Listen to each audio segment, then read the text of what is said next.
What up, y'all? In my last video, we talked about radical acceptance, the idea of dropping the fight against reality, letting go of resistance, and just sitting with what is, being in the present moment. But if you've ever tried practicing radical acceptance, you probably noticed that the moment you stop fighting your feelings, a new trap shows up. You start thinking, okay, I accepted that I'm anxious or burnt out, but now how do I fix it? How do I get back to being productive? How do I prove that I'm still a valuable member of society? We get caught in this endless cycle where we tie our human worth directly to our achievements, our output, and how much we can accomplish in a day. We tell ourselves that if we aren't working at 110%, if we aren't grinding toward the next goal, or if we're taking time to just rest, then we're falling behind. Today, I want to talk about why that mindset is a trap, how it nearly broke me, and why you are so much more than what you produce. For a long time, I operated under the belief that my value as a person was completely dependent on my performance. In high school sports, if I didn't perform to my full potential on race days, I felt like a failure. When I got to college on a full tuition scholarship, that pressure multiplied. I was leading campus organizations, balancing internships, trying to keep up with classes, and trying to maintain a social life. I thought giving 110% at all times was the only way to justify the expectations placed on me. I viewed rest as a distraction. I viewed having fun as wasting time. But here's a problem with tying your worth to your achievements. Your self-esteem, the way you value and perceive your worth, becomes tied to your last win or your last mistake. You begin to form your identity around how you perform, and eventually you believe that you are your performance. This mindset is dangerous because once you're tied to your performance in whatever it may be, whether it be sports, gaming, or school, you lose your why or your purpose behind what you're doing. You start hating the very thing that you've put so much time into. I think it's why a lot of promising athletes and smart students end up being average. They lost their spark because they put so much pressure on themselves to be the best that they work themselves down to the bone, to the point where they dread what they do.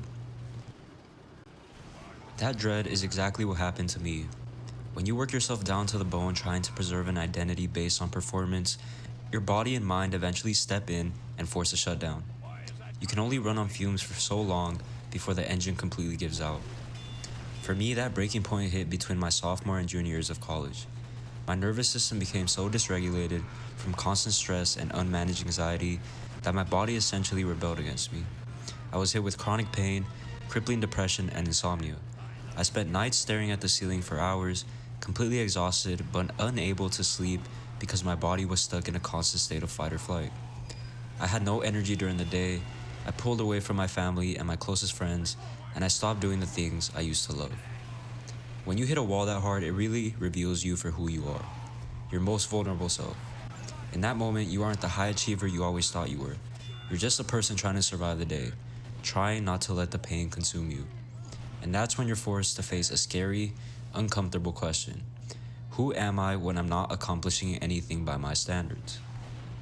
It took going through that dark period to realize something profound. There is beauty in being broken, because being broken creates a space you need to rebuild. When all your external achievements are paused and you can no longer rely on results to feel good about yourself, you're forced to realize how poorly you've been treating yourself. You realize that you never actually gave yourself space to just breathe, to exist, or to figure out who you are outside of what you accomplish, outside of the false identity you have created for yourself.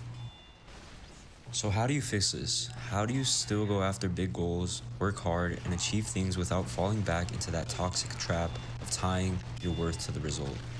It starts by changing your foundation. You have to separate who you are from what you do. You have to adopt the mindset that achievement isn't something you do to prove you're valuable. It's a byproduct of you living out your values and your purpose. It shouldn't be your sole focus.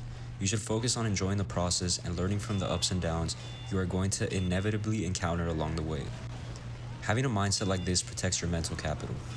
Didn't get the job you wanted, didn't finish the game at the top of the leaderboard. It's alright. The point is that you enjoy the process. You got better, and another opportunity for achievement will come in due time. Paradoxically, when you stop caring about whether a result defines you, you perform better. You regain that spark you lost.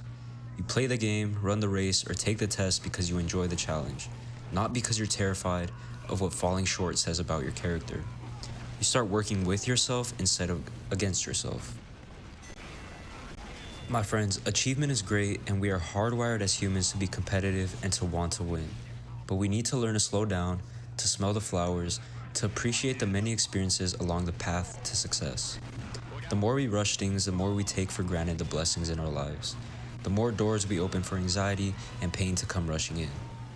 If you're a high achiever or just consider yourself someone trying to get by, I challenge you to take your foot off the gas pedal and let the ride cruise. Not forever, but enough time to let you breathe and take it all in. Enough time to let your mind become clear so you can give your purpose in life your all without letting it destroy you. That's it for me. Thanks for tuning in, and I'll see you in the next one.